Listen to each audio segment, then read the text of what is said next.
oba waliwo kyagamba nje wanaswaze sitaani ababbi bali ludda wajangu obaloope mu Lwatu.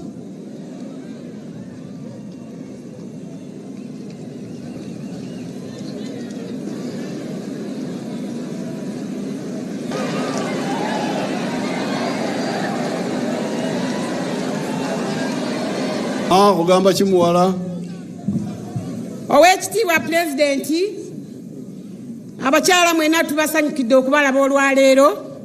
Maama Janet nkwaniriza nnyo. Amannya gange mpitibwa Mukaye Betty, eri obufuzi nze Maama Janet Museveni. Maama Janet yatudde senior 4 n'afuna 5 n'afuna ne binnya, yagenze mu senior 5. Maama yayise eyo nvuddeyo. Muzeeyi weebale kutuleetera nkulaakulana, naye taata buli kyoleeta bakitwala.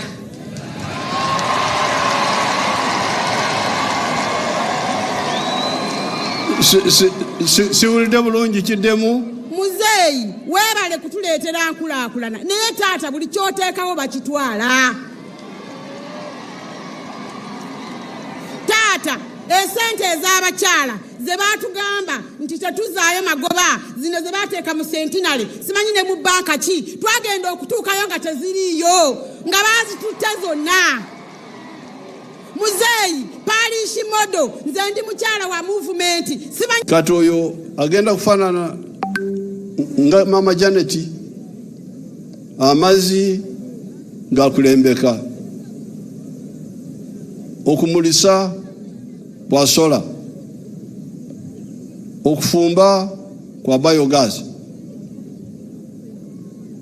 Yensonga tubadde tubawabula ebyo byonna. Kati bwe twabasomesa olwo batubuuza nti tutandika tutya, bye mwogera tubiwulidde naye tutandika tutya. Twatandikirawo ne tuteeka ssente kugombolola ze twayitanga entandikwa.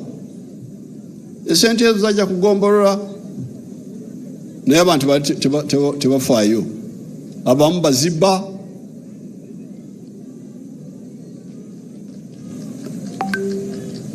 Ate mwe bananyini kintu temufaayo, kubanga ensobi z'abantu babiri, omubbi waali naye naawe nanyini kintu tofuddeyo kukirondoola. Janet oyo gwe omulaba tafumbisanga nku.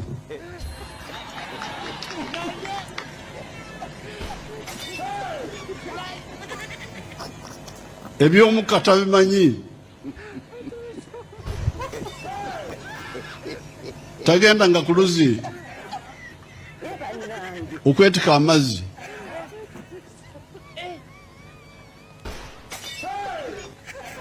Abaana bano abakuze bamuhozi n'abaganda be tabaweekanga, twabasindikanga mu bugaali.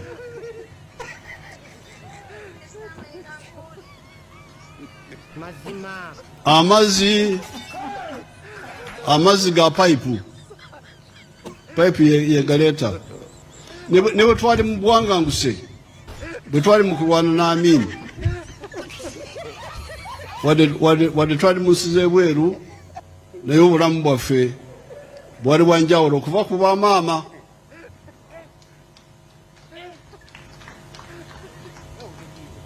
Kati okuva ku ntandikwa kyetwagaliza omukyalo Omunnayuganda, twagala abeere nga Janet.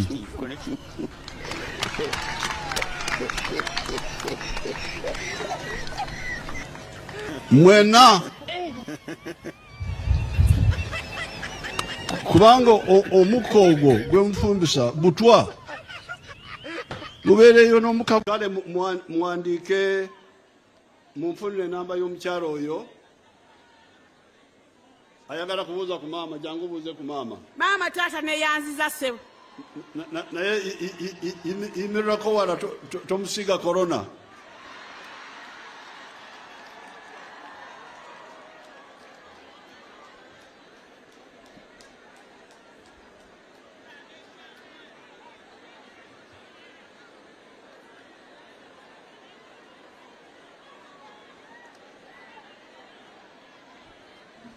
Mama mwishina ndakuteze ne wekishani mama.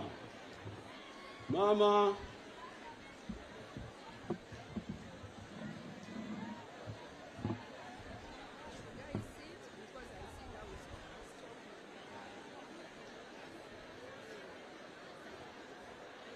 Kati okwagala okunyonyola bulungi kanjogere mu Luzungu nankabirwa ankyusize nankabirwa ali awo genda wali onkyusize. You go there.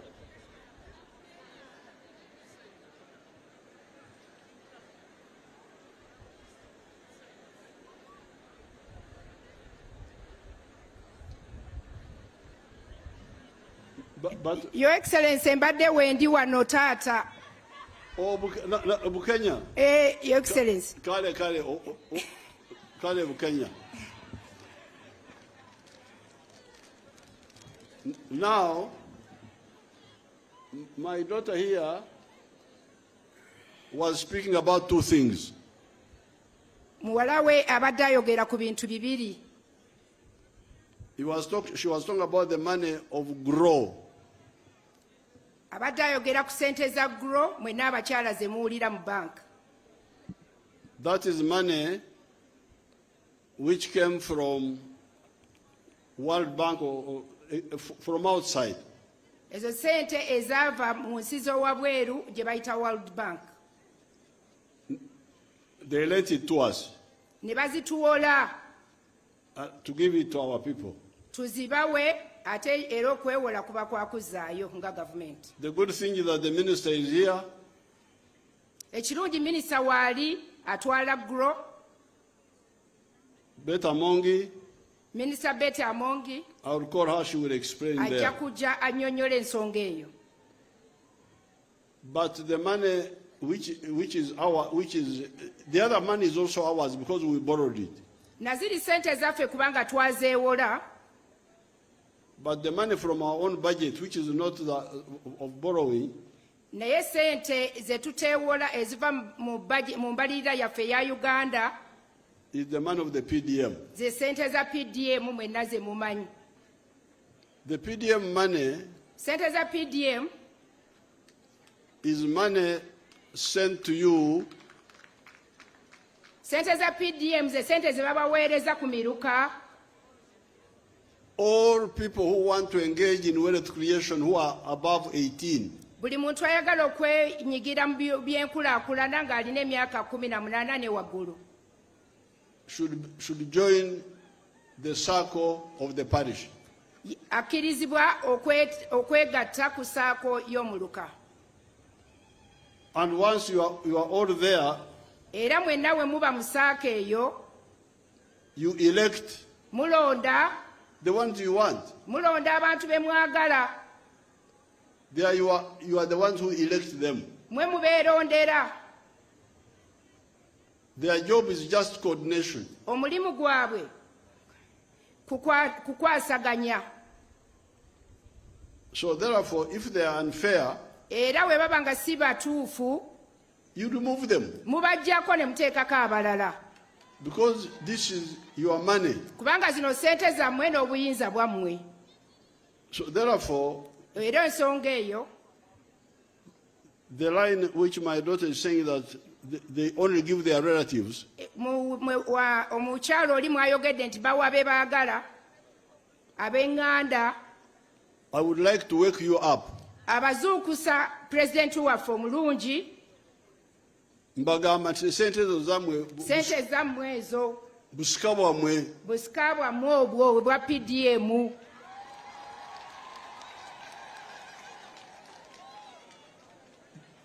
jjajja wamwe gavumenti ya Uganda ebalambidde sente nti zino zammwe.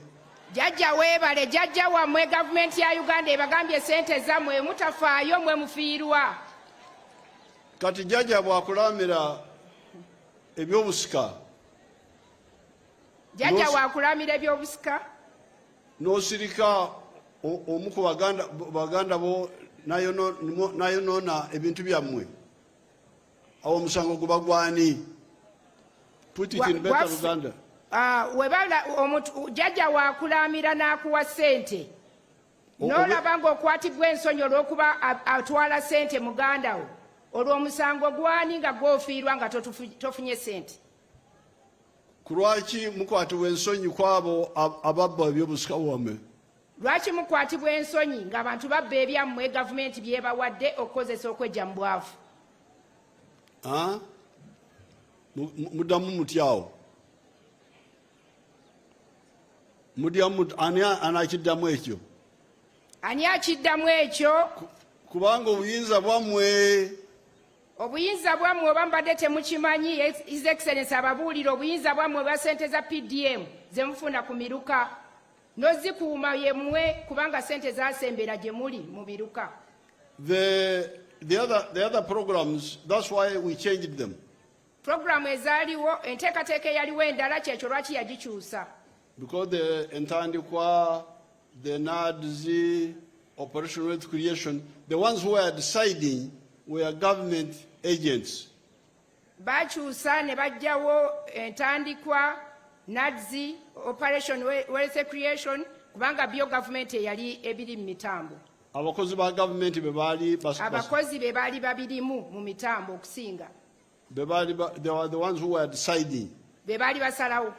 That's why we said now you organize yourselves, all adults in the parish. Kati kyekyo lwaki basalawo nti mu miruka gyammwe mwetereeze musobole okulonda abakulembeze musobole okukwata ssente zammwe nga muzikontrolling. All adults who want to engage in wealth creation join the circle. Buli ayagala okubanga ayagala okulwanyisa okugenda mu kweddaabulira yegatte mu saako. Once you join, then you elect. Wogenda mu saako nga mulonda. The Kachiko is simply to coordinate you, but following what you have what has been guided by the government. Akakiiko kabayamba buyambi okubabuulira ekigenda mu maaso naye nga obuvunaanyizibwa obusinga buli ku mmwe abali mu saako. So why do you keep quiet and people play around with you when you have the power? Lwaki musirika abantu ne babazanyirako ng'ate obuyinza buli mu mmwe mu ngalo zammwe? Ani anakiddamu ekyo bannange? Wano waliwo taata. Ali luddawa? Mukadde Nanvubya Wuuno. Amannya gange ndi Nanvubya Estate. Kabaka yasiima n'ampa essaza lye nga bulungi wansi. President nkwebaza. Naye PDM eyina weetekolera bulungi olw'ensonga tugambye nti ssente ezo paliisi modo ate ow'omuluka taziriimu zaalekebwamu akakiiko. Bw'ogenda okugamba ow'omuluka oli ssente nga yazinywedde asiiba mu bbaala ng'agamba nze sibiriimu babisambala. Saba President, twagala ensonga eyo eruŋŋame. Ssente engeri gye ziva waggulu ne bwe zikka wansi. Kubanga n'abantu abaziriko obutuufu tebabamanyi. Bwe bagenda okugenda ku ssako oli n'amugamba nti ffe twakola dda ssako yaffe. Sooka oleete ssente ze twakozesa ssako. Owulidde? Saba President, ebintu biruŋŋamye bulungi. Okay, now I can see where amanya omukadde muganda wange ani? Nanvubya Estate omulwanyi ndi Palasoso waaka era akoledde emirimu okuva 88 ndera abatalina mwasirizi obutabanguko mu maka ndi mediator. Katonda abeere naawe. Kati Mama Estate, now Mama Estate, gendo tuwele mama. Now Mama Estate is saying Mama Estate agamba that a small group of people nti abantu abatono say they have formed a circle. Bagamba bakoze sako yaabwe. And that anybody who wants to join them must pay to join the circle. nti omuntu yenna ayagala okwegatta ku saako nti naawe ofune PDM sente bagamba sasula. The circles of PDM saako za PDM bye bimukola eyo wansi mu muluka saako ezo don't have any payment, if I remember correct. teyina kusasula kwonna wansi eyo gye mubeera. Do we have the PDM people here? Who is here? Tuyinawo abantu abakwatagana ku bintu bya PDM wano we tuli. Kawo waffe ow'ekyankwanzi Wuuno ajja, Your Excellency.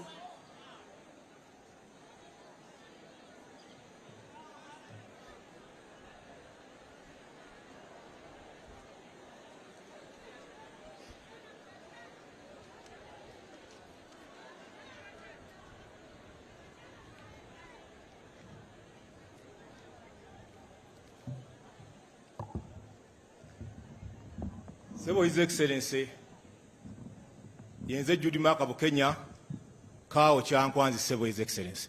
This idea of paying to join the circle, where did it come from? Ensonga yo His Excellency, ey'abantu okusasula ssente mu Kyankwanzi wano, twakigobawo, naye nga kisinga nnyo kubeera mu basaako members bennyini abo. Era abadde bakikozesa tubasiba oba ne bakomyawo ssente ezo. Because, okay, gendo tuwe. Kayanza sibo.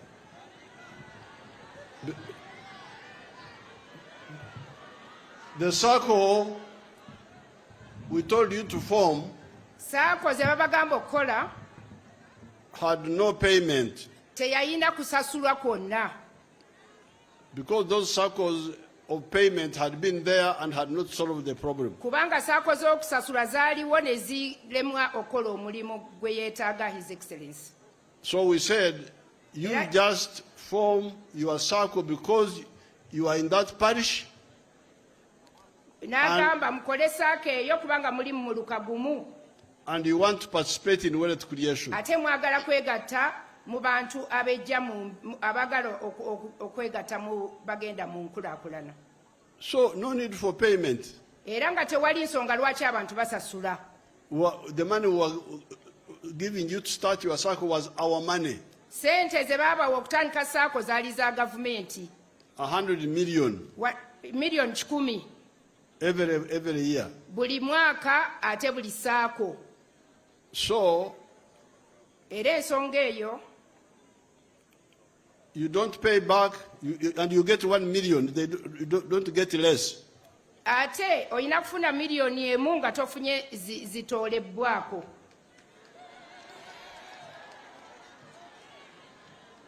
The banks were deducting some money for the bank charges. Banka zaali zijjako ssente nga bagamba kyaji za banka. We have stopped that. Ekyo yakiyimiriza His Excellency nti banka teziddako basalako ssente.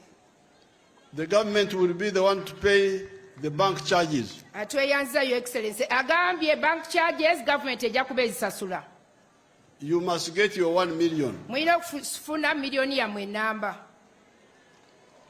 And now, Era kati after 2 years, oluvannyuma lw'emyaka 2 when you got 1 million, ng'ofunye miliyoni emu you pay back 1,120,000.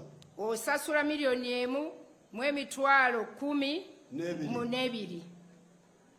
After 2 years. oluvannyuma lw'emyaka 2 miliyoni emu ogyongerako emitwalo 12.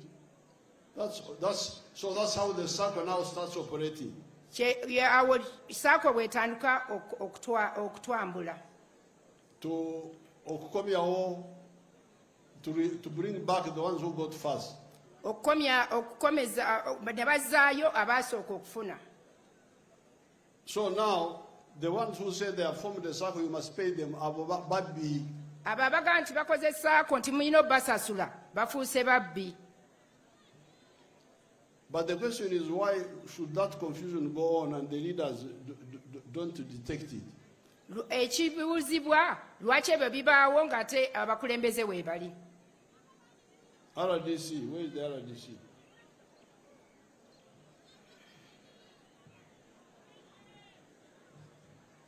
RDC. Ajja.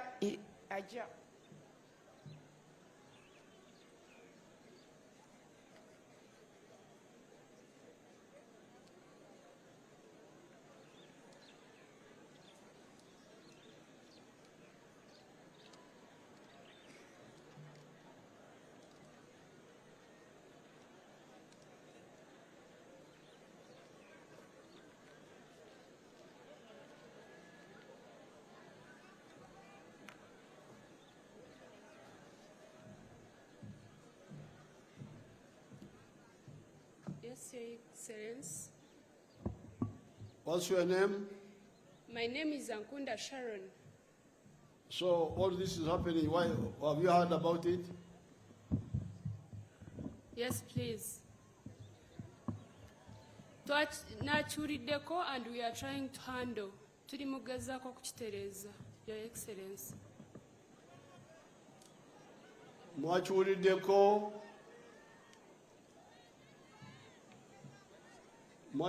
ne mukikolako oba? Tuli mu kukikolako, Your Excellence.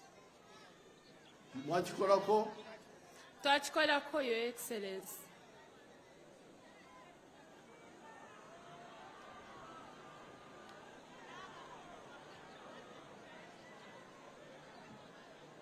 N'abakoba, you come and explain.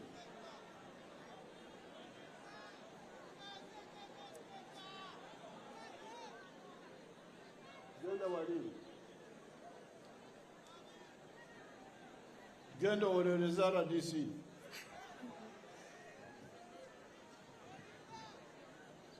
N'abakoba afuuse pulida wa RDC.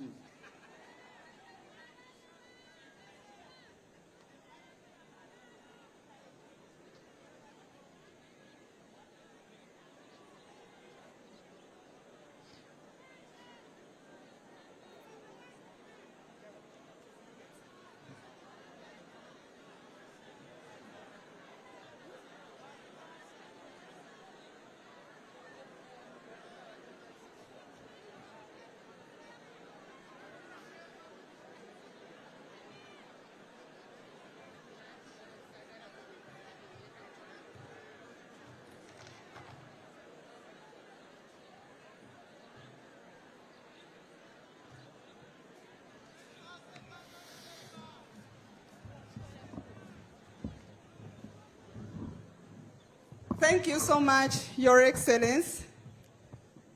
Your Excellence, watukwasa omulimu ne Honorable Nankabirwa okujja okumonitoringa PDM mu Greater Mbende.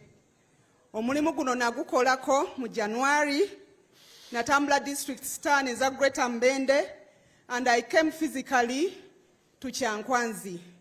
Your Excellence, when nasinkana abakulembeze, of course mwalimu ebirumira, naye kye nasanga PDM Secretariat yabadde wano either a month ago oba a week ago nga balina abantu abamu bebazuula nga badde babbako abantu ssente oba okujja ku bantu ssente, era abantu abo balina n'obukadde nga 45 nga buli ku police station nga exhibit nga balinda PDM Secretariat ejje bukwase abantu abaali bagiddwako ensimbi ezo. Era n'ekirala kye nasanga waliwo n'abalala kirabika kyali wano abaali batandise n'okuzaayo obukulembeze nga batidde olw'okuba baali batandise okubanyenyaamu. Kyenvudde nga nti waliwo ekyali kikoleddwako kubanga naliko wano, Your Excellency. Okay, so now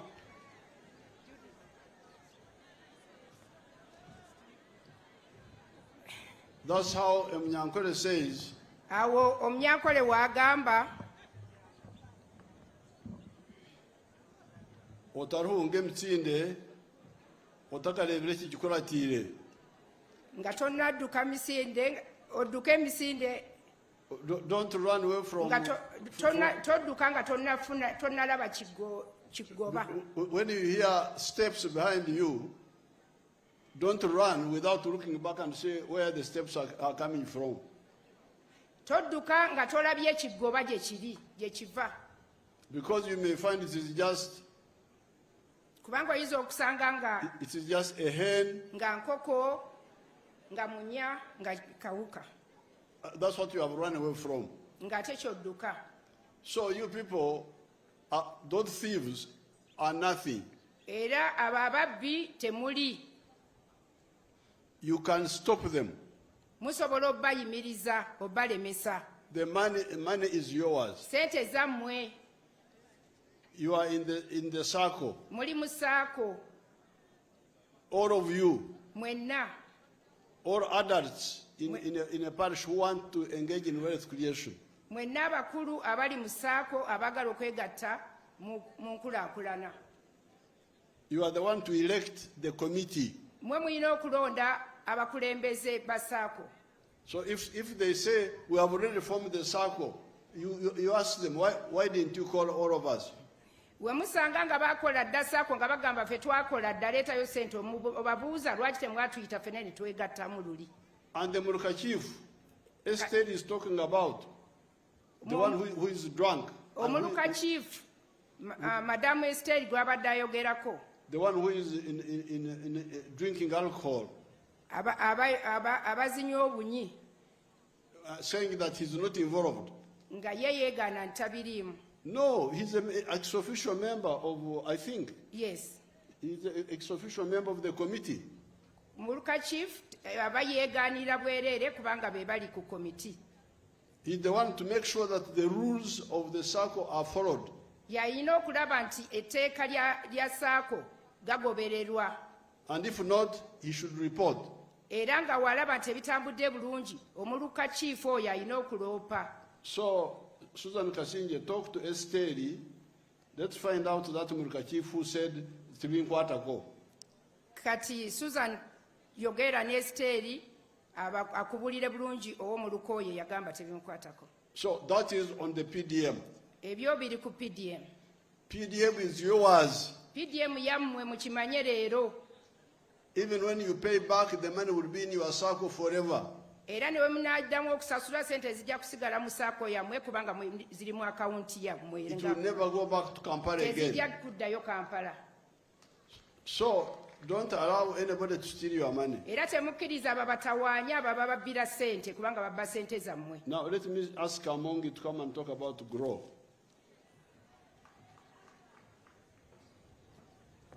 Amongi, where is she?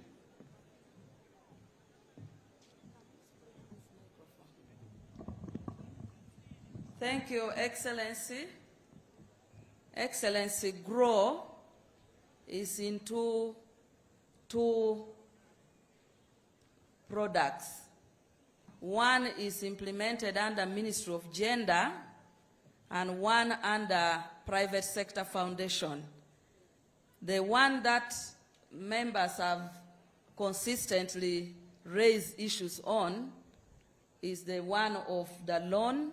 And I have here Dr. Ruth Kasolo, who will tell us the banks that are giving GROW loans, the conditions the banks are giving, and then I will talk about what we are going to do to ensure that it reaches every district beginning April.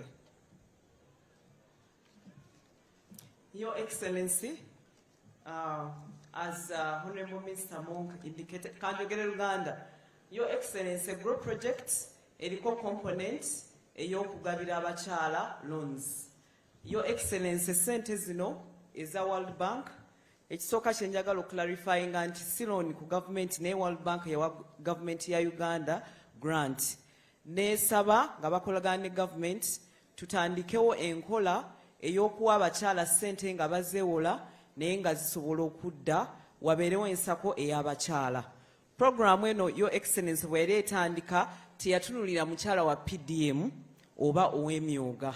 Yatunulira omukyala asobodde okuba nti eyavaayo naye nga kati ayagala okutandika okwetengerera bizinensi yebeere nga esobola okuba nti yeetengerera nga mu luzungu bagamba nti from informal to either small or medium enterprise. Your Excellency, nga tutandika pilot yaffe nga tukola ne World Bank, twasalawo sente zisooke zigende mu banks, tukozese banks mu kusooka.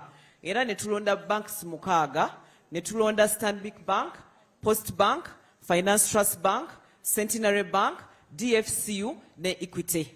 Your Excellency, nga tukwatagana ne banks zino kubanga twabawa sente naye nga tubagambye nti bwe tuba tukuwadde sente biliyoni 2 oyina kuzza biliyoni 2 ke kakwakirizo gavumenti ke yateeka ku banks ezo.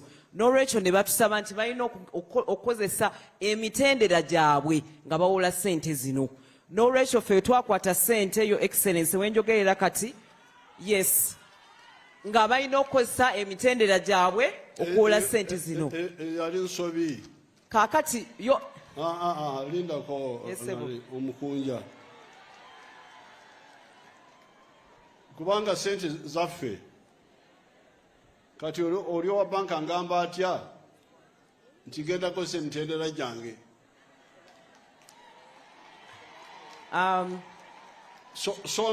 Songa sente zange. Your Excellency, nga bw'ogambye ensobi gye twakola tetwaba kibayita guarantee fund era tugenda kikolako naye twabateekako obukwakulizo ti bwabeera nga bawoze sente zino balina oziwolera ku 10% amagoba abakyala era wenjogerera kati Your Excellency bakawola biliyoni 5 era abakyala bakafuna sente bali 2,175. Ekyakabi Your Excellency nti district eno ey'Ekyankwanzi yakafunamu omuntu omu yekka mu bakyala bano era kituufu abakyala banyiige kubanga Kyankwanzi nga district tefunye nnyo naye Your Excellency tukoze eki mbadde nsaba abakyala bampulirize kye tusazeewo okukola nga Ministry of Gender etuwa obuwabuzi twasazeewo tuleeteyo SACCOs ne MDIs ezisobola okugabira abakyala sente nga tebalina misingo era mu myezi 2 zino zijja kuba nga zitandise. Your Excellency, zino zijja kuba zisobola okuwa abakyala sente nga bo bennyini beewadde garanti nga tubawadde musingo naye omuntu eyatuwa sente enkolagana yaffe ne World Bank looni esembayo wansi ya miliyoni 4.